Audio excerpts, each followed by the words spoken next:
एक और अक़ीदा है शियाओं का कि मियाँ बीवी जो है मुहर्रम के महीने में मिलना नहीं, मुहर्रम के महीने में मियाँ बीवी दूर दूर रहना, मिलना नहीं। और बहुत सारे तो सास ऐसे हैं उन्हें ज़बरदस्ती बच्ची को अपने घर ला लिए, नहीं मिलना नहीं। हालांकि ये समझना चाहिए कि मुहर्रम के महीने में जब अली की शादी हुई तो इमाम हसन और हुसैन जैसे बच्चे पैदा हुए। इमाम हसन तो इस शियाओं की चाल है, इन्हें मिलेंगे नहीं तो हुसैन जैसा और हसन जैसा बच्चा पैदा होगा नहीं, मिलेंगे तो एक और हसन पैदा हो जाएगा, तो इनको ये पसंद नहीं है। तो हालांकि मियाँ बीवी को 3 वजह से मियाँ बीवी नहीं मिल सकते, वरना कभी भी। और नबी ने फरमाया कि जो औरत अपने शोहर को मना कर दे, हालांकि उसकी तबीयत अच्छी है, वो मना कर दे पास आने से, तो फरमाया कि उस पर अल्लाह तबारक व तआला की और मेरी तमाम फरिश्तों की लानत पड़ती रहती है रात भर। 3 हालतें ऐसी हैं कि जिसमें औरत और मर्द दूर रह सकते हैं, उन तीनों हालतों के अलावा कोई वजह ऐसी नहीं है। पहली वजह क्या है?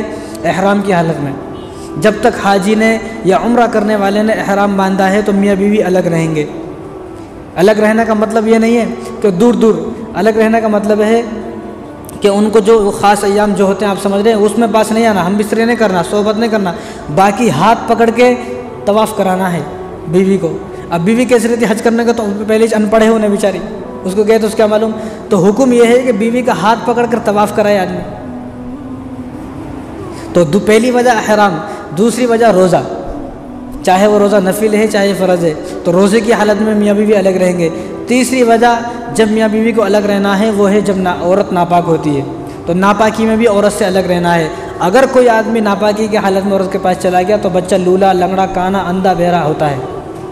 तो ये 3 हालतें ऐसी हैं, इन 3 हालतों में जो है मियाँ बीवी अलग रहेंगे, इसके अलावा कोई हालत ऐसी नहीं जो अलग ना हो।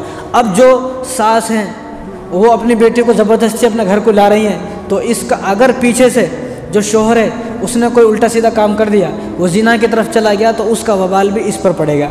यानी आदमी ये सोचे कि रमज़ान मुबारक में अलग ना हुए, मियाँ बीवी को इजाज़त है रमज़ान मुबारक की रात में मिलने का, रमज़ान में अलग ना हुए, मक्के में अलग ना हुए, मदीने में अलग नहीं हुए। मदीने में हो रहे बच्चे पैदा, मक्के में हो रहे। हालांकि करबला जो शियाओं ने बातें फैलाई हुई, करबला के मैदान के अंदर भी बच्चे हो रहे, वहाँ भी लोग बस रहे हैं, तो वहाँ करबला के अंदर मना नहीं है, रबीउल अव्वल के अंदर मना नहीं है, किसी भी।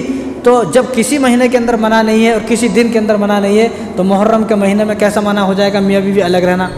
तो ये हमारी अपनी बनाई हुई बातें हैं और शियाओं की बातें हैं। हम मुसलमान शिया नहीं हैं। अगर तुम शिया हो तो कोई एतराज़ नहीं भाई, हमारे तरफ से क्या 1 महीने क्या कोई सारे साल अलग रहो, हमें क्या करने का।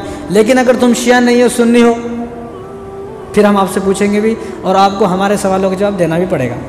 तो इसलिए ये हमारी अपनी बनाई हुई बातें हैं। शियाओं का अक़ीदा है, ये उनका अक़ीदा है, ठीक है बाबा नहीं मिलना, लेकिन हम मुसलमान सुन्नी है, हमारा अक़ीदा नहीं है। हमारा अक़ीदा ये है कि सिर्फ़ 3 हालतें ऐसी है, रमज़ान में, रोज़े की हालत में, एहराम की हालत में और नापाकी की हालत में अलग रह सकती है, इनके अलावा कोई चीज़ ऐसा नहीं है।